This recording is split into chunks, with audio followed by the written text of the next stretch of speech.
அதிமுக நலனுக்காக விட்டுக் கொடுத்து ஒதுங்கியவர் ஜானகி ராமச்சந்திரன் என புகழாரம் சூட்டியுள்ள எடப்பாடி பழனிசாமி ஓ பன்னீர்செல்வத்தை சாடியுள்ளார். அதிமுக முன்னாள் முதலமைச்சரும் எம்ஜிஆரின் மனைவியுமான ஜானகி நூற்றாண்டு விழாவை அந்த கட்சியினர் கொண்டாடினர். அதிமுக முன்னாள் முதலமைச்சரும் எம்ஜிஆரின் மனைவியுமான ஜானகியின் நூற்றாண்டு விழாவை அக்கட்சியினர் கொண்டாடினர். சென்னை வானகரத்தில் அதிமுக பொதுச் செயலாளர் எடப்பாடி பழனிசாமி தலைமையில் நடைபெற்ற விழாவில் அக்கட்சியினர் திரளானோர் கலந்து கொண்டனர்.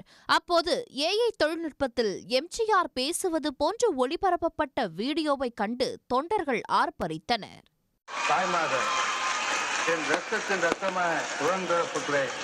அனைவருக்கும் வணக்கம். எல்லோரும் நல்லா இருக்கீங்களா? சாப்பிட்டீங்களா? ரொம்ப நல்லது. நான் எப்போதும் உங்களோடு தான் இருக்கின்றேன். உங்கள் இதயத்தில் தான் வாழ்ந்து வந்திருக்கின்றேன். விழா மேடையில் பேசிய பழனிசாமி அதிமுக நலனுக்காக கட்சியை ஜெயலலிதாவிடம் ஒப்படைத்துவிட்டு ஒதுங்கியவர் ஜானகி ராமச்சந்திரன் என புகழாரம் சூட்டினார். மேலும் எம்ஜிஆர் மாளிகை சேதப்படுத்தப்பட்டதை சுட்டிக்காட்டி ஓ பன்னீர்செல்வத்தையும் மறைமுகமாக அவர் சாடினார்.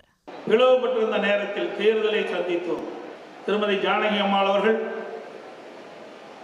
அம்மா அவர்களை அழைத்து, நீங்கள் தான் தகுதியானவர், ஆகவே நீங்களே இந்த கழகத்தை ஏற்று நடத்துங்கள் என்று அவரிடத்திலே ஒப்படைத்தார்கள். அனைத்து வழக்குகளையும் திருமதி ஜானகி அம்மாள் அவர்கள் திரும்ப பெற்றுக் கொண்டார். இன்றைக்கு இருக்கின்ற அந்த எம்ஜிஆர் மாளிகை திருமதி ஜானகி அம்மாள் அவர்கள் தானமாக அதிமுகவுக்கு வழங்கப்பட்ட கட்டிடம் என்பதை நேரத்தில் எண்ணி பார்க்க வேண்டும். நாம் கோயிலாக வணங்கி வந்த அந்த கட்டிடத்தையே சில பேர் உள்ளே நுழைந்து சேதப்படுத்திய காட்சியும் நாம் தான் பார்த்தோம். அதெல்லாம் ஆண்டவன் பார்த்துக் கொள்வார். தொடர்ந்து பேசிய பழனிசாமி எப்போதெல்லாம் அதிமுக பிரச்சினைகள் சந்திக்கிறதோ அப்போதெல்லாம் மிகப்பெரிய வெற்றிகளை பெற்றுள்ளது என்பதுதான் வரலாறு என குறிப்பிட்டார். கால சூழலுக்கு ஏற்றவாறு ஆட்சி மாற்றம் ஏற்படுவது இயல்பான ஒன்று என கூறிய அவர் 2026 அதிமுக ஆட்சி அமைக்கும் என நம்பிக்கை தெரிவித்தார். உடனுக்குடன் செய்திகளை தெரிந்து கொள்ள சன் நியூஸ் பெல் ஐகானை கிளிக் பண்ணுங்க.